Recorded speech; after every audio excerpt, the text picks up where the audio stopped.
Welcome. This is the BOLD Business Podcast. Your business has many directions it can travel. The one true direction of your company creates the journey for you to move toward a new, exciting level. We call this the red direction. In today's program, we delve into one idea. The idea will support you as you work on ever-present situations, including how to stay competitive in a changing market, how to break through the business plateau, and how to anticipate the changing expectations of your stakeholders. Jess Dewell is your guide. Jess brings you a 20-year track record of business excellence where strategy and operations overlap.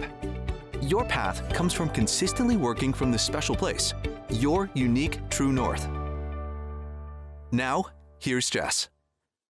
We are now ready. We can see you. We want to have you participate in this live stream of the BOLD Business Podcast here on August 3rd, where we are talking about the importance of CEO time. We're talking about the importance of strategy. We're talking about the importance of how do we do what we need to do when we need to do it and stay sane. All of those things may show up, but you know what? Since I'm starting this and I'm doing the open, after we hear the answers to the questions that our guests have brought us today, it may be something totally different. That is my favorite part about live streams. All right, all you BOLD Business Podcast listeners, all you people stopping by on YouTube and LinkedIn who are taking the time out of your schedule to join us for this live stream, we are talking about mindset. We're talking about on business. We're talking about all kinds of other things that are to be revealed. So with that, I want to say hi, I'm your host, Jess Dewell, and I'm super glad to be in our 4th season of the podcast and talking about these business topics that normalize uncertainty, that help us make the right decisions at the right time, because nothing is ever set in stone, and to stay curious and open and to be able to learn from each other. And with that, I'm going to let our guests today introduce themselves. And I did tell them ahead of time that we're just going to go in alphabetical order because it's super easy to go right through the alphabet. So Kurian, welcome. Please tell us a little bit about yourself. Jess, thanks for having me on today. This is the second time, actually. Now it's the live stream, right? That's right. So, my name is Kurian Tharakan, and I am a marketing strategy consultant here in Edmonton, Alberta, Canada. All right, Myoshia. Oh, I was going to say, that's perfect. Okay. Myoshia. Well, I'm so glad to have you on the live stream today, too. And tell us a little bit about you. Yeah, so likewise, it is our second time chatting. So thanks so much for having me today. My name is Myoshia Boykin-Anderson. I am the proud owner of Antec Solutions. We are an IT consulting company. And I'm also a business strategy mentor here right outside of Houston, Texas. Oh, I am so, and for those of you who don't know, I'm still telling everybody that one day I woke up and my husband and I said, let's move. So we moved to Kirkland, Washington. So here today we have 3 time zones represented across North America, which is fantastic and exciting. And, you know, as we're talking and as we're getting to know each other, I can already tell the similarities between us, and they're right. Both of them have had conversations with me. And so for all of you watching and listening today, and I will tell you, you are in for a treat, because 3 weeks from now, the 3rd Thursday of August, is when the podcast that they are featured on will be published. So there is more to come on that front, and I'm super excited about it. All right, so I have asked each one of them to answer a question, and we're going to start with the answers to their questions, and then we're going to open it up to a roundtable. So for those of you who are stopping by, please feel free to share your thoughts in the comment, answer the questions, because we like to feature you as our watchers, as well as what our guests Kurian and Myoshia have to share with us today. So Kurian, what are the vital qualities that you are leaning into to navigate your company towards success? Storytelling, very specifically storytelling. In fact, as you know, Jess, I wrote a book last year called The 7 Essential Stories Charismatic Leaders Tell. I think you can see it right back there. And there's 2 parts to that book. The very first part is all about the culture that you want to build in your organization. And the second part is how to infuse that culture with the energy of the stories that you tell. So you have to be very deliberate about the stories that you are giving your people. And through those stories, you give them a sense of purpose, a sense of vision, the energy to continue even when things are tough. And it's only through this ability to transfer your vision, mission, your bold future, that you're able to make your own people come alive. And what you really need is your people to come alive. In fact, one of my favorite quotes of all time is a quote by American theologian Howard Thurman. And it's paraphrased just a little here, but he said to young people, don't ask what the world needs. Ask what makes you come alive. Because what the world needs is more people who have come alive. And that's what you've got to do as a leader. Thank you, Kurian. All right, Myoshia, what are the vital qualities that you lean into as you are building, growing, and scaling your company today? Well, first, let me just say, Kurian, I was here just nodding my head because I so believe in that, and that was so impactful for me. And now I'm even thinking about the stories that I tell my team. But I'll tell you, Jess, a couple of things that I've noticed that we're really intentional about and really leaning into. First of all, is as Kurian mentioned, it's the culture of my organization, making sure that those that enter into our experience, if you will, are ones that will complement the culture that, we are all here to serve a purpose, the culture that we are all here to respect each other, the culture that everything we do is in a spirit of excellence. So that's first and foremost, making sure that we are cultivating a culture that is conducive for integrity, excellence, and all of that. So that's the first thing. Secondly, I would say one of the things that I am extremely intentional about is offering ownership, or the sense of ownership to my team. First and foremost, we already know that I alone cannot do this, right? So in order for us to be successful, it's going to take all of us. So I have fostered an environment where everyone feels a sense of ownership. I often tell my staff that they are the CEOs of their desks, right? And I learned this from my one of my business mentors, but they are the CEOs of their desk, which allows them to play full out, to lean all the way in their own right, in their own space. So that's been very, very important for us. And then lastly, I would say for my top three. So first is cultivating the culture that is who we are. Secondly is making sure that everyone feels a sense of ownership. But also, I've sort of fostered this environment where failure is not only welcomed, but it's not penalized. And I say that because I encourage my team to try new things, because if you don't try, you'll never know. So if that means that you fail in the process, as long as you're failing forward, I welcome that. I welcome that so much. And it's proven to be quite beneficial for us from a morale perspective, from a productivity perspective. So those are the top three things that I would say I'm truly leaning into so that we can drive the company towards success. Yeah. I love that. Fail forward. Love that. Fail forward. Yeah. Mm-hmm. Yeah. Mm-hmm. Yeah. So I noticed you dropped some values into your answer, Myoshia. And I was curious, and I was like, ooh, yeah, resourcefulness and advocacy are two of ours at Red Direction. Kurian, what are the values that your company is delivering upon?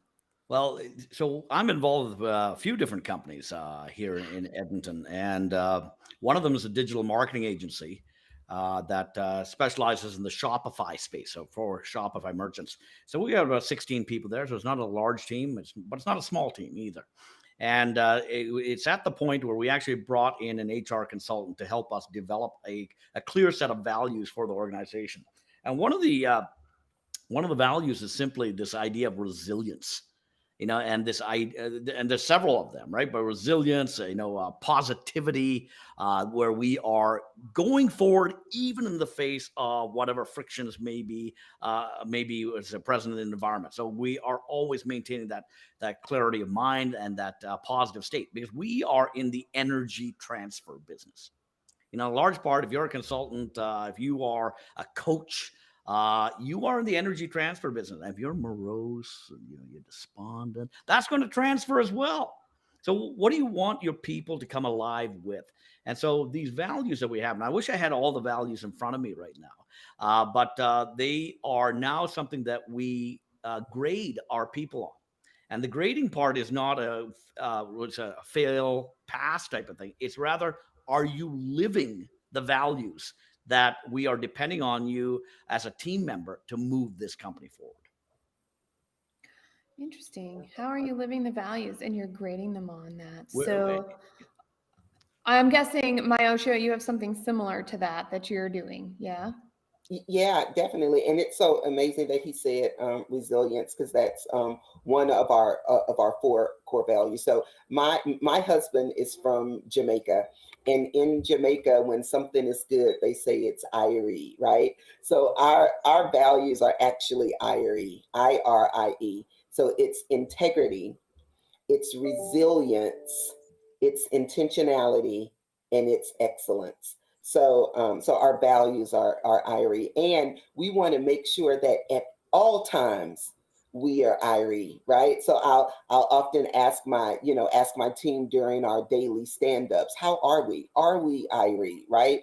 And if we're not, then where are those areas where we need to make sure we are getting there, right? As long as we are intentional about getting there, we're doing good.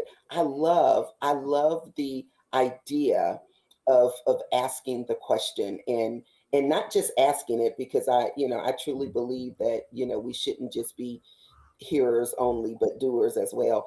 But how are you living those values? I love that, Kurian. Yeah. And in fact, to the point, Myoshia, that we've had to let people go in recent months. Not anything to do with the economy. Simply, it wasn't a team fit. Now, what's curious about that is that prior to this, we were on the fence. Prior to the values exercise, we were on the fence about whether they should stay or whether they should go. Should we give them another chance? After the values exercise, it was so abundantly clear that it was not a fit. Right, and we were actually penalizing the remaining team members by allowing this individual to stay. And so it's the best thing for them, it's the best thing for our team, and it's the best thing for the company by living the values and making sure that everybody else is aware, and also knowing that they have to aspire to the values that they are adhering to. Yeah, I love it. One of the things, Jess, if I can, one of the things that I've also been thinking about lately, and I heard it in a presentation not too long ago, but the idea of not just being a culture fit, but also being a culture add, right? Mm-hmm. Like, as we're continuously evolving and all of that, are you, yes, a cultural fit for the company, but what other values do you bring that can add to us? So being a culture, not only a culture fit, but a culture add as well. I'm telling you. And it's interesting. I like talking culture so much. I like experiencing and hearing how it's actually showing up in the businesses around us. And I know it's been amazing. The last year has really allowed people to go, what is and isn't my culture? Do I like it? Make changes, and then who fits and who doesn't, and being quick about those decisions at that point, because there's more clarity, to Kurian's point, than ever before. There's more clarity around, are you in or are you out? And that's not like you personally, but can you show up the way we need you to show up to do the work that we're doing here? And to be able to do a values exercise, to be able to take the time to have that kind of strategy, to put that communication into place. My question to you is, do you find that the slowing down to speeding up concept is something that benefits you in your leadership roles? I definitely do. Yeah. I love it. I was like, people are going to ask, you're either going to ask me, what did you mean by that? Because sometimes that's how it happens. Or everybody's going to want to answer at once. I am excited. So I can't wait to hear it. Myoshia, you take that and I'll follow up. Okay. So, one thing that this past year or a year and a half has, taught us, and initially I'll tell you, I didn't come to this realization immediately. Initially I saw this as a not so good thing, right? That things were, slowing down and all of that. But then we really got intentional about learning during that time, right? So really, really honing in on the idea that situations are not wins and losses, but they're wins and learns. So we really were very intentional about slowing down. And in that slowing downness, if you will, we've really been able to grow astronomically. So again, I don't want to say that, we were intentional about slowing down initially, because we were not. And quite honestly, I was not afraid, but I was anxious about the unknowing. But it's really proven to be quite valuable for us, because it's allowed this amazing season of growth for us. But it could have only happened when we were able to take a step back, just kind of pause for a minute, and really allow everyone to feel and experience everything about everything that was going on, and then ask ourselves, how are we going to show up, right? Like, how are we going to intentionally show up, not just now, but from now on? So yeah. You're gonna have to write all these little jewels down, Myoshia. I'm gonna have to, fail forward, wins and learns. I like this. This is good. There's a book in there somewhere. I feel it right in here, Kurian. I feel it. Yeah, I can see you light up when you say it, so I know you believe it, right? Yeah. Absolutely. This is really good stuff. Yeah. I'm in my mid-50s now. And I know I don't look it. That's part of my credibility problem. Right? I was going to say looking amazing, Kurian. So, but I come from a sales and marketing background, and in my 20s, it's go, go, go, go, go, go. There's no stop. There's no pause. It's just go, go, go, go, go. But you can't build an entrepreneurial. You can't build a startup that way. There's a lot of drive, yes. But the speed will kill you, and drive and speed are different, right? Drive is energy and passion and vision and moving forward steadily towards that goal. Speed, though, is going to get you to make all sorts of mistakes. And one of the things that COVID did for us, and there's lots of downsides to COVID, but it was a forced respite. It was a forced respite that forced a couple of my businesses that I'm involved with to be very introspective about what the heck are we doing, and to be much more deliberate about it. So we've come out of COVID with a stronger structure. It's a stronger structure. There was definitely a pause there. You can see that those blips in the financial statements, but the structure is completely stronger. The profitability is stronger, and such. And so we built a platform going forward. And so this idea of speed and hustle culture and things like that, and I think the great lie as well that the universities of this world tell people, you're programmed, from a very early age, let alone in post-secondary, that there's a formula for success, and there is not. There's only a consistent persistence to drive towards the vision that you have. And you have to create your own formula that's specific to your business, your context that you are find yourself within. Along that way, you are still dogged by this idea of go, go, go, go, go, right? And that's what ends up killing you. So one of the questions that people have asked me on a regular basis has been, what advice would you give your 20-year-old self? Looking back on it from this age, right? And the clearest advice that I would give my 20-year-old self is this: everything's going to be okay. And it's not because I've been given a formula or a plan that's guaranteed to win, but rather you're going to have that persistence and that adaptability and that ability to navigate whatever's in front of you.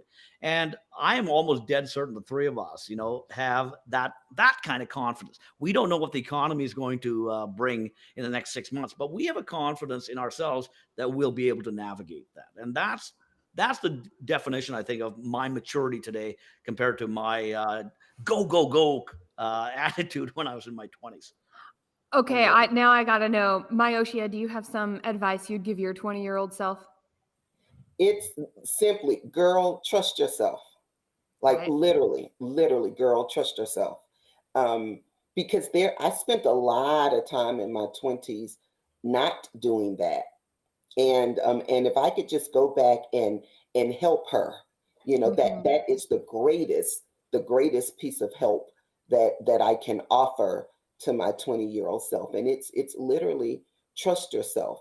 And not that, to Kurian's point, not that it's always going to turn out right. Not that you have all the answers, but trust that you're going to be able to get to and get through whatever comes your way. And I mean, it's truly how I'm living my life now. And I was telling someone the other day, especially since I just came off of my birthday month, in which I celebrated all 31 days, but I also celebrated a little bit in June, and, all of that.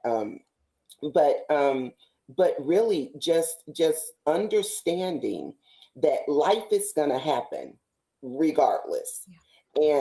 And being able to make sure that when the storms come and you're going to be, knocked around, and even if you're knocked down, to not stay there, right? To be able to recognize that this too shall pass, to get up, dust yourself off, and to keep it moving. So that's what I would tell her. I love that. You know what I would say? I would say, yes, those shoes mattered. Yes, those shoes mattered. The ones I chose to walk in, the ones that I was bold enough to step into, the ones that I had experiences in my 20s that most people don't. And so I actually, Kurian, you mentioned this, and I don't know if it was in jest or for real, but I do have credibility problems because of my age. And I think I'm just getting to the point that my age is actually working to my advantage, because there are things that come up where that person just can't be that old and have had that kind of experience before. And I'm like, well, why not? I did. But, because there's no relational point. And so that's where what I would lean into is a part confidence, part trust. Yep, those shoes mattered. Yeah. Even the ones that hurt, right? The ones that hurt. That's right. Yeah. Especially the ones that hurt. Yes. because those are the ones you got to grow into, right? In the sense, stretch out into the. Yeah. Most people would not guess my age or anything about my background on site. What I'm finding now, though, in my 50s, I show up with a much more calmer energy to whatever I'm doing. It's a much more calmer energy. It is not this frenetic, puppy dog type thing, trying to please everybody in my 20s and show them how smart I am. At this point, I don't care whether you like me or not. I just don't care. I don't care whether you respect me, whether you like me or anything like that. And because that says more about you than it does about me. I didn't know that in my 20s. I didn't know that in my 20s. But today I know I have something to contribute to the conversations that I choose to be in. And whether you choose to reject that, accept that, or add to that, I'm perfectly fine with all three, because I think I have a much more spiritual perspective as well, because I know whatever happens, I'm going to be okay. Yeah. Right. And so now it's all about what's best for me, what's best for you, and what's best for us together. And whatever happens in this interaction is going to be just fine. That's right. Yeah. So how do you slow down these days in terms of, business keeps going, people keep needing your attention. There's all kinds of opportunities to be assessed. There's all kinds of distractions that come. They're the things that we want to be doing. How do you slow down to speed up today? One of the things that COVID did was that my consulting business, the digital marketing agency was doing just fine. My outbound sales company was doing just fine. Right, they were busy. But my consulting business, I do a lot of workshops and speaking things. That, of course, that tumbled. So that left me with a lot more free time. And so I did a lot more courses and education, lots of different things online on spirituality and meditation and a variety of things. It took a lot of things in that year and a half. And so one of the things I am very deliberate about today, in fact, is like having coffee in the morning. I do a 30-minute visualization.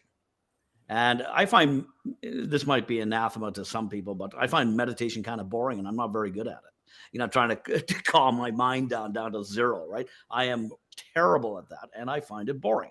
But I found a practice where you actually get into a bliss state, just on the basis of the gratitude that you have for what is, just for being.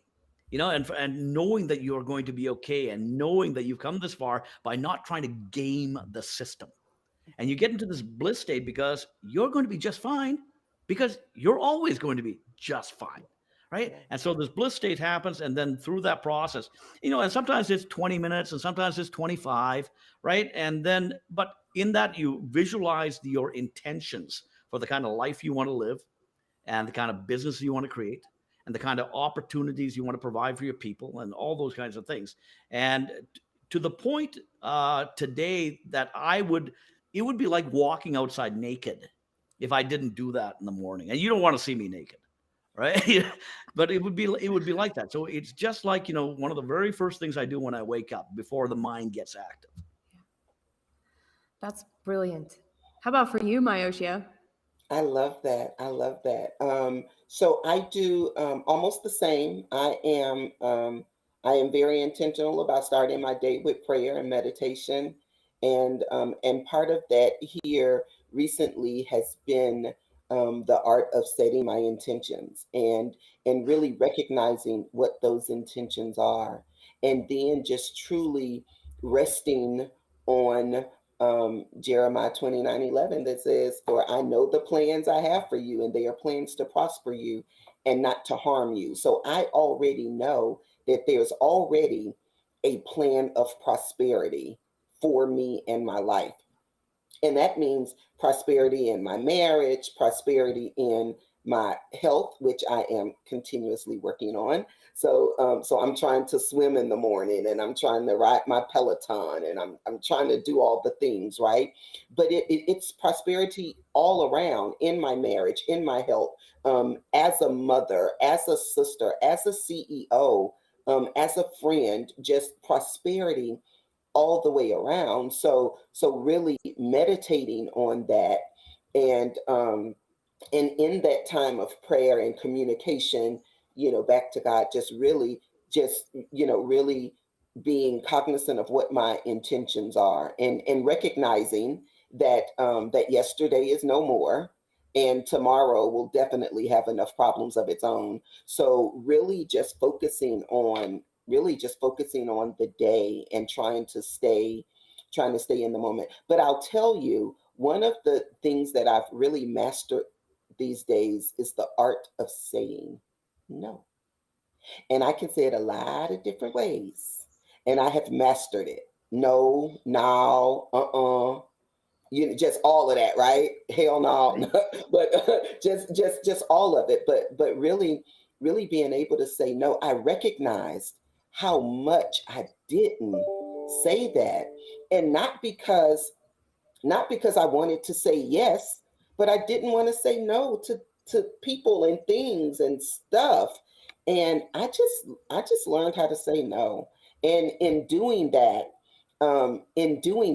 I am, whether I recognized it or not, and I definitely do now, by me saying no, I was saying yes to me.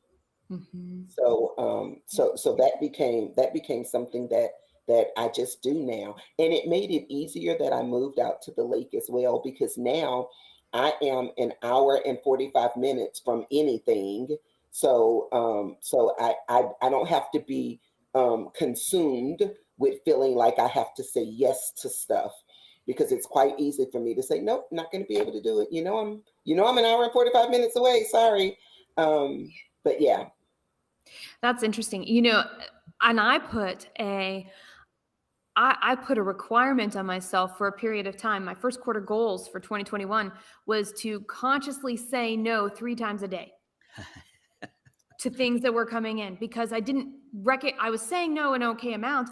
I didn't recognize, to your point, Myoshia, about how much time was being taken up and taken away from things that were really important to my priorities, which are my health, which include, for me, anything I do, I'll gain weight and will create stress in my body to make me not show up fully. So I've been navigating. I got to figure out, well, what is the thing? And it turns out it's not one thing, it's a lot of things, but I couldn't figure it out until I had the space with which to do it.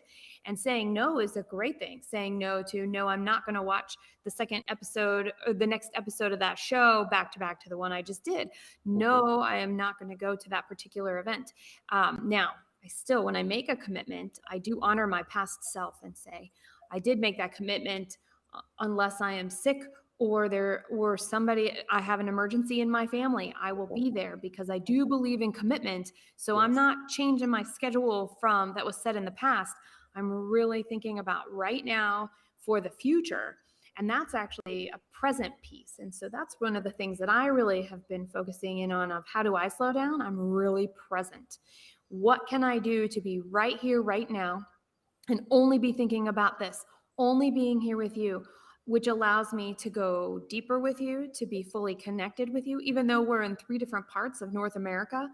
And I also take time out of my week every week. I have 4 hours that I take just for me personally, for my larger life. And I have 4 hours that I take just for my business, specifically around strategy for Red Direction, where I am intentionally working on things, visualizing things, assessing things, looking for the opportunities, making those, understanding what the big decisions are that need to be made, and making the ones that I have the space to make and can do so right then. So that, to the storytelling point, Kurian, I have the right messaging. I can help people lean in. I can help myself lean in when my shoes are too tight or I've worn them a little too long. Yeah. Do you have a cadence like that where you literally carve out time besides your daily? Because I also have daily things, right? Like I do a word of the day. I think that's quite fun for myself. And I have a daily routine too. But I'm just curious, do you look at that bigger cadence to help you be as present as possible in addition to the daily ones? The only thing that I deliberately do is the morning session, right? Yeah. With my businesses, we have a very specific cadence on a daily, weekly, and a quarterly basis. And obviously it cascades into the full year as well, half years, that kind of thing, right? And what is very curious to me is that in my 20s and 30s, I was very quick to dismiss this kind of thing because, effort and speed will cure all. And that's okay from just maybe a sales perspective. But when you're trying to build a larger enterprise, it's just not very good on the way of engineering a structure that will last, right? Creating a resilient structure that will last. And the core part of that is the values portion of it. And then how you live those values through a cadence. And again, daily, we have I just got off a 8:00 sales meeting that we have every day. And then we have a different version every Wednesday, which is extended Monday, Wednesday, Friday, and it keeps going like that. There's quarterly things for the business as a whole. And the power of that was completely lost to me in my 20s and 30s. But today, if I were to start a brand new enterprise, it would start with that cadence, start with the values, start with that mission vision, right? Put it into a structure and build cadence into that structure. Yes. That's the only way it can be done in a way that lasts. Yes. I love it. I love it. I love it. I am so I one of my business mentors has this thing called the CEO calendar and the importance of calendar blocking and all of that stuff. I have not mastered that yet. I have to admit, one thing I have done, however, is I am very intentional about my Mondays. I am intentional about my Fridays. So I do not take client meetings or any of the such on Mondays because Mondays are my intention days for the week. It is the day where I am intentionally setting and creating and implementing strategy for the week. And it's my time for planning. So that's my Mondays. My Fridays are really Myoshia days. Like they are literally my days. And I can do whatever I want, or I can simply do nothing at all. And there have been some of those days as well. So so that means I am I'm very strategic about how Tuesday, Wednesday, Thursday looks, of course. But Mondays and Fridays are very intentional days. One, to set the strategy, and that's Monday, and then two, to just refresh and renew, and everything that I need to do to make sure I'm ready to do it all over again the following week. So those are the 2 days that are not questionable. They are non-negotiable. But that means that Tuesday, Wednesdays, and Thursdays are quite full of the things that are going to be revenue generating and all of that stuff for the company. Yep. Oh, I'm telling you, it's so funny. So you'll see on my calendar, the only things I have time blocked are Jessica time and Red Direction present retreats. That's it. Everything else is on the calendar, but I'm like, whatever. Now that looks like a to-do list. So I'm not going to look at my calendar.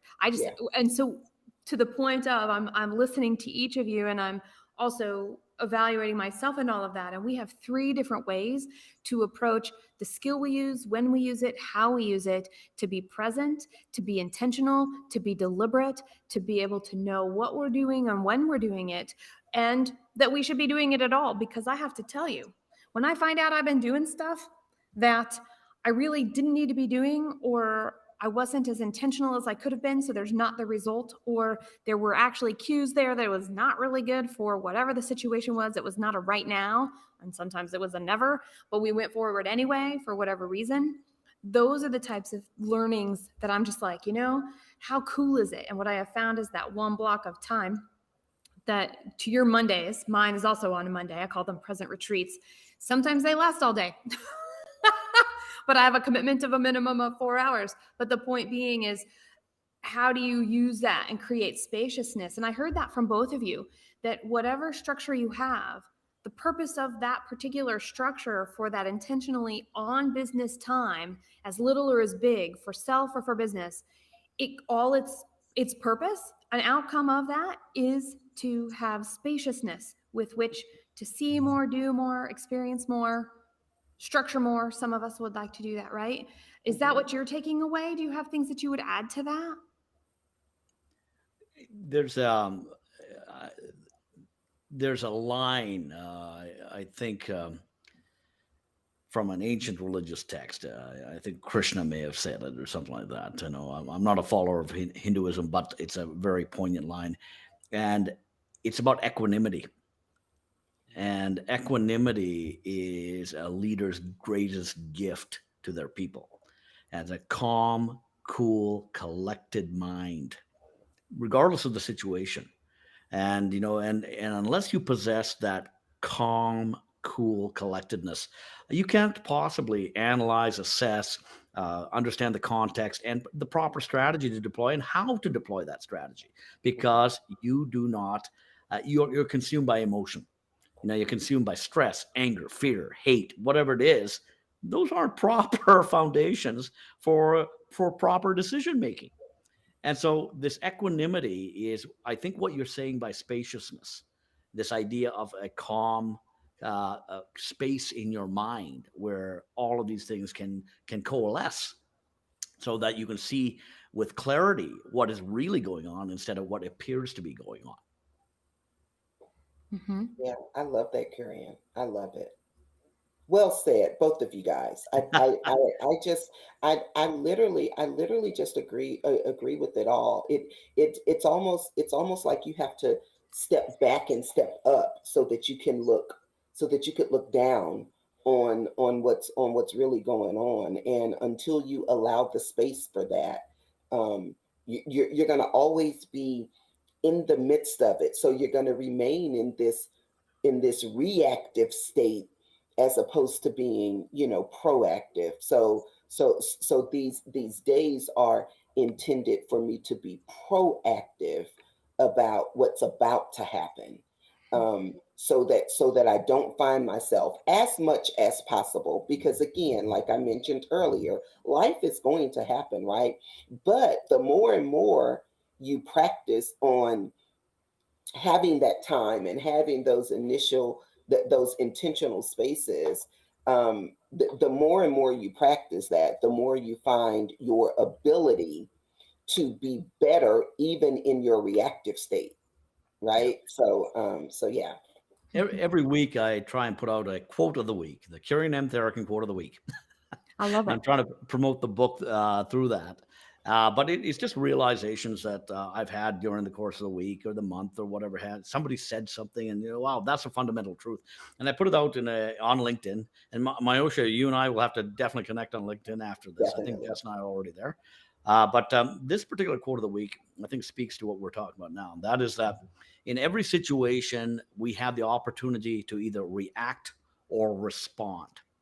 Reaction is a simple reflex, whereas response takes an opportunity. You must take an opportunity to step back and assess what is really going on, the context and the meaning of the situation.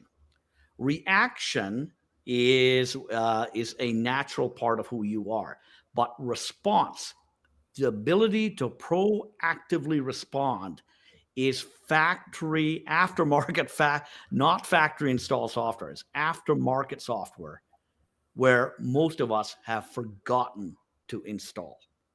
Yes. Right? Oh my goodness. Mm-hmm. Yeah, you have to respond. You can't react. Yeah. I butchered that a little, but I think you guys get the message. Well, and it's true, by the way, and I can speak from being in the middle of a very tough time. Moving is not easy. Not only did we not move down the street or around the corner or in the same state, we crossed state lines, several of them, in fact. And my capacity to be present is high. My capacity to actually pause is low. And so every once in a while, actually, it's a lot. I'm going to be totally real here. It's a lot right now. I'm snippy. I'm short. I'm like, whatever. I want to throw my hands up. And I'm like, man. And then to be able to acknowledge and say, hey, I'm in this place. I'm not doing a very good job. And I'm asking for help. Each week I'm like, well, here's where my capacity is. Where is yours? And we do that in every meeting anyway.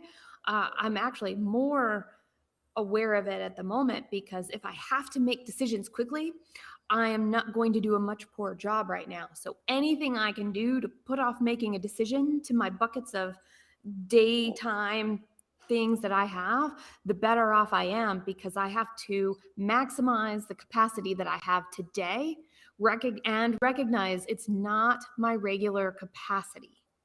And I think that that's what came up for me, Kurian, as you were just sharing, is that we all have a capacity and it's going to change. And we can't judge ourselves based off of a past highest, best time. We really need to judge ourselves and show up in the time and the place that we are, knowing that we are capable of more, and how capable can we be with exactly where we are. And by the way, I've had the best successes of my entire life, not comparing myself to the past, but doing the best that I can with what I have has gotten me more powerful results, even at low capacity times. I love it. What are I want to hear, because we could go on all day about this, and I know I want to honor our time. I want to honor our listeners. I want to honor you. What are some last thoughts that came up that maybe didn't have a place, but they go in this conversation, or a final summary thought of how this conversation is helping you, supporting you? Whatever is coming to mind that should be said right now in context of our present moment. I think if I look back, it's the difference between how I approach things today in my 50s, as opposed to how I conducted myself in my 20s. And I mentioned earlier that in my 20s, I desperately wanted to be liked and respected. In my 50s, I just don't care anymore, because that's all ego driven. And when I remove my ego, equanimity can take place, and having that calmness of that you don't have to prove yourself, that you don't need this other person's respect or liking or anything like that, but you have to still show up and do what's best for you and them and us together. And that's your responsibility. As long as you do that, then everything's going to be okay, even if it doesn't appear like it right at this point. I think another one of these quotes of the week was, it is easier to do the right thing the first time than to undo the wrong thing at any time. So do the right thing the first time, even if it hurts. And that's how you tend to stay on a path that you can live with yourself in, right? But also, surprisingly enough, everything sort of works out. Yeah, I love that. I love that. The thing that's coming to mind right now, first of all, the whole idea of equanimity. One, because I love 5-syllable words, but two, though, because when you talked about our ability to be cool, calm, and collected, right? It really causes me to think about one of the things that I'm really, really trying to do these days, and that is to lead with conviction. That's what keeps coming up in my head right now, is our ability to lead with conviction. And that conviction is that we know it's all going to be okay. So instead of us being reactionary to whatever this event or thing is, we are going to step back. We're going to remain cool, calm, and collected. And I'm going to make sure that, one, I exhibit this behavior in front of my team, that I am truly living out loud in front of them, but that I'm also leading with conviction. And that ultimately is going to make us a better organization. It's going to make us better individually, but it's going to make us better collectively as well. And when we're all better, we can't help but do better things. So that's, when I think about success, that's what I think about. Kurian, Myoshia, Bold Business Podcast listeners, I'm telling you, they brought it, didn't they? They did. They brought it. We're talking about, what do we lean into? How do we show up? This concept of, can we be present? What does that look like? Are we talking about equanimity? Are we talking about intentionality? Yes, yes, yes, yes. And more and more and more. So thank you for being here today. Thank you for being part of the Bold Business Podcast. And listeners, I'm telling you, Bold Business Podcast listeners, who do you know that could benefit from one of these uplifting messages today? Share this out. Let them know that there is something here that Myoshia and Kurian have brought to the table that will help them through whatever they're working on, to remain, build, improve confidence, to recognize what we have going on and being intentional about it, and that it's all okay. And most importantly, everything happens for a reason. So take that to mind, take that to heart, and take it out into the world. Until next time. Thank you for tuning in and listening to the Bold Business Podcast. If you have learned something from this show that will help you in your business right now, Consider what additional impact you can get by subscribing to the Fast Track Your Business program. You owe it to your business to seek out new ways to achieve more while building a resilient and profitable business. Subscribe now. Visit fasttrackyourbusinesstoday.com. Special thanks to the Scott Treatment for technical production.